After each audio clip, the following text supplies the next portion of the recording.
A lot of the fans have noticed you from another. We don't want to keep it just on the beef songs, but we're gonna mention another one, which gonna be the Click Click, which was a Cash Money disc. Released on the Wild Boys album. I think we got R.I.P. Sporty T and a bunch of the New Orleans soldiers who put that together. Everybody was on there. Yep, crazy Reginelli and them. Everybody was on there. But I had the single, and Sporty T had the single. This is what I'm trying to explain. How did all that come about? Yeah, because I think they had you under New Getty or something. New Getty, yeah, that was it. They knew, everybody knew Master P had signed a New York artist, and to keep my name Freedom, because it wasn't short circuit yet, to keep that out the loop of the beef, because Master P wasn't about beefing in hip hop, but he had to show them, like, listen, I'll put a whole album out on you motherfuckers, don't play with me. Yeah. You know what I'm saying? And so what happened with that was one day I flew to Sacramento. Master P had like a fucking farm out there, some shit. I flew somewhere in Cali to BP, and everybody was there. And every mansion he got a studio in there. So we goes in the studio, and everybody's there. This is regular tank shit. So Master P said, "Free, I don't want them bitches comfortable in New York." I said, "What bitches?" He said, this Baby motherfucker. Baby and the Cash Money niggas. So what had happened, Baby started duplicating everything P did. And P was alright. P took it as P's yo, this guy's different, man. He's just a different type of man. He's just special, man. And this is why he named himself a special name, like Master. Facts. Because it's different, man. And I mean that with all due respect. He's just a different kind of dude. Because at first he allowed all this duplication. He took it as a flatter, like, all right, cool, not a problem. Let's all eat. But when he started going into, doing everything that Master P did, and then it wasn't showing the respect, Master P ended up slapping this man in Houston. Nobody even heard this story before. They heard about him doing something to what's his name? Pimp C, rest in peace. But yeah, I was there that night. Oh shit! Okay. Yeah. P kept me close, man. He kept me real close. So look on all the award shows and shit. I'm right there. You don't see really nobody else. And it wasn't to discredit them. It was that P knew I was trying to learn from him. Number one.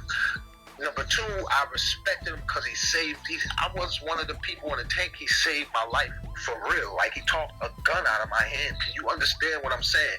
A gun was in my hand for 8 hours. He talked it out my hands. Do you understand what I'm talking about? Yeah.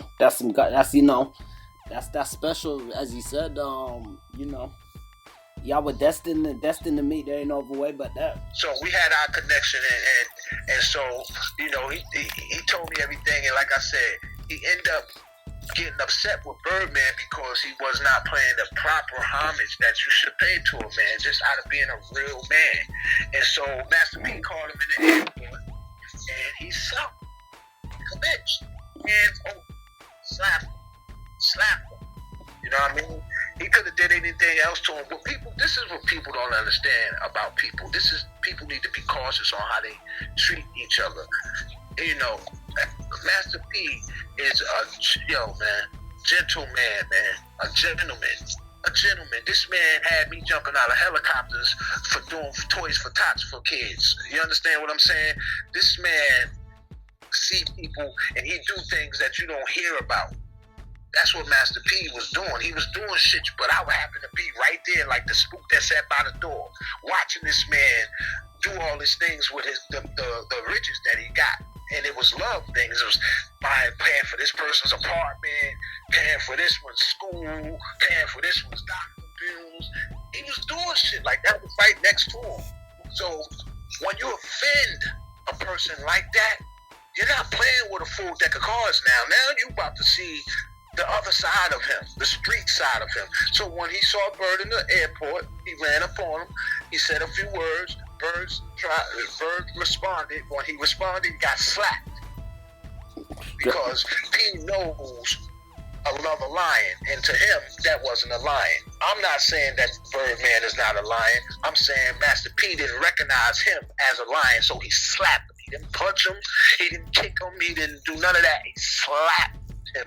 You know how disrespectful? That's like in Iraq when you say something stupid, they throw a shoe at you. Like, that's the most disrespectful shit they can think of, to throw a shoe at you. You know, I think they did it to President Bush or something like that. Yeah, I remember one of the reporters, yeah. So Master P slapped him and everything. But, you know, I guess after that, he told me, listen, Free, he said, I don't want bitches comfortable in New York. And I got it, Colonel, because I'm a soldier. He run this thing like a real army. You know what I'm saying? So I'm a soldier. Whatever he tells me to do, I'm doing. You gotta understand that. Like, if P would have told me to do some outlandish shit in them years, it would have been done with no question. Today, I might say, Colonel, you sure? Yeah.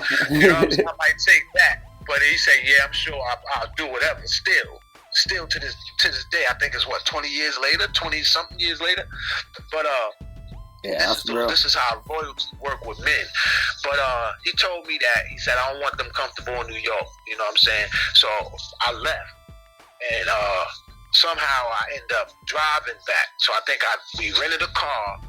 I had my mans with me. I don't know where I had to go, so I had to go too many places. So we left Cali, and I had to go to so many places that I didn't want to do the plane.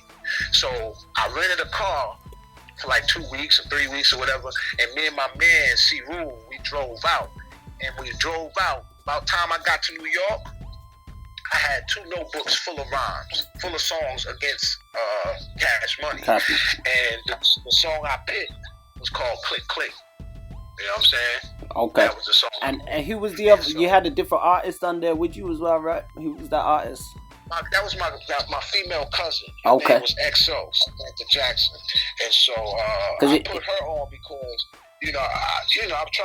I'm trying to get artists and people that I know that spit. I'm trying to get them signed. Of course. And so yeah, it was good. It was like you was we knew it was like you could tell it was an introduction to like a new artist that was maybe on your sort of wing of the tank as well. So from an outside standpoint, everybody was familiar that it was you on the song, but we just thought it was like an East Coast artist that you had under you that you was introducing as well. Oh yeah, that was my cousin Samantha, man. She went crazy on them niggas. Yep.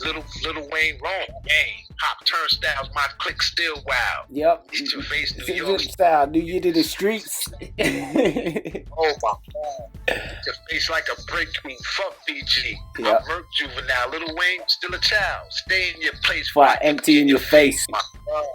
That shit was crazy. This is funny. I mean, was this before they started doing all that shit with Because I remember one point they started doing stuff. I guess it could have been either with Puffin them or Rough Riders in the East Coast. I think Cash Money, they kind of linked in and did something out there, but I'm not sure if you would have put that heat on them before that. No, this was after that. Okay. This was after that. See, you understand, man. I'm from the East. We don't give a fuck. When it's time to battle, we battle. So it didn't matter who they had. Jay-Z. They was fucking with Jay at the time. Yep. They was fucking with this one. They did all this. This story is so detailed and so crazy because after I did that, at the time I did that, they wasn't spitting no rhymes. They was just rapping. It was, put it on down and drop it to the floor and all this type of woody wobble wobble, all this type of shit. It wasn't no lyrics. Wasn't no lyrics at all. So I just manhandled them niggas. If you listen to the song, of course, yeah. I just lyrically manhandled them, and I told them at the end of the joint, I said, none of y'all niggas can't rhyme. And this is weird because it was for music at the same time. I still was, a real nigga from the street, but it was for music. But I really wanted them to update rhymes. I really wanted that. I really wanted them to get better with rhyming. It was rapping and rhyming at the end of the day. So what happened was, Lil Wayne, they end up signing Gilly the Kid from Philly, who's a well-respected Philly dude from a group called. I remember Major Figures and that. Yeah, I'm a Gilly. They end up signing Gilly to help Wayne learn how to rhyme. So he was writing. Yep. I mean, before Wayne blew up after. Yeah. I would have killed Gilly. I would have killed any rapper at them in these years. Any rapper, I would have killed them. Anybody. And nobody that was rhyming at that time could fuck with me. Nobody. I had too many rhymes for one. For two, my life was too real, and I could put it. I could get it out. I could get my actual life out. And because of that, it's some people that could rap better, way better than me, probably. You know what I'm saying? But they couldn't rhyme better than me. They couldn't put their life into real shit better than me. There's no way they could do that because I was really, my life was a little different than most rappers. You understand what I'm saying? Facts. Hence, an 8-hour standoff with the police. You know what I mean? Later on in life. You know what I mean? So, it was, my life was different, and so in my brain, nobody could touch me. There was only person I think I was worried about at that time was Biggie or Tupac. Peace, family. Don't forget to like, share, and subscribe, and check us out on aboutthatonline.com. Don't forget to check us out on Facebook for exclusive playlists and social media for all different types of segments and content.